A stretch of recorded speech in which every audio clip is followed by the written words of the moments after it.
Hola amigos de YouTube, ¿cómo están? Espero que estén muy bien. Aquí estamos en un nuevo video y este video es un stop motion, pero voy a mandar, antes de mostrarle stop motion, un saludo a un suscriptor que me pidió un saludo y pues se lo voy a enviar con mucho gusto. Es Rubén García.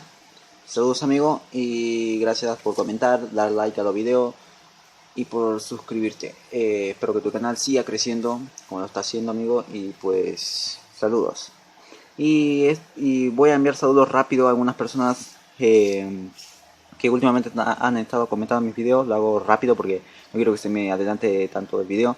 Y bueno, estas personas son amigos y compañeros que comentan. Son WWE Tutorial Stop Motion y más, Jero, Jericho RFB y WWE Roberto, Sue, Loren 8, Master Pro 619, DBDGTH, WWE Crack, DB7 Iba Video, FinBNB o Unblock WWE, WWW, que también ha comentado algunos de mis videos, y espero no olvidarme de alguien más. Bueno, y Mr. WWE Arc.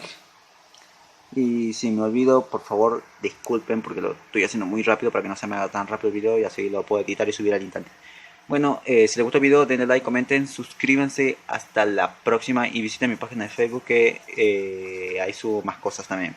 Es un stop motion de la entrada del Rock y saludos de Rock. Chau y vean mi entrada. Chau y saludos a todos y un saludo otra vez a Rubén García. Chau amigos, gracias y visiten todos los canales que manden saludos.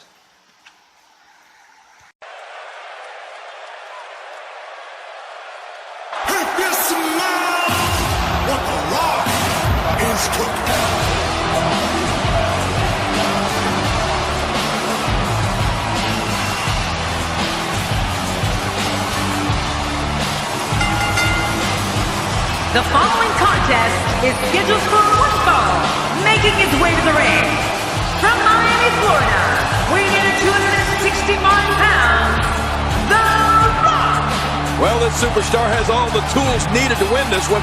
Now let's see if he can put them together.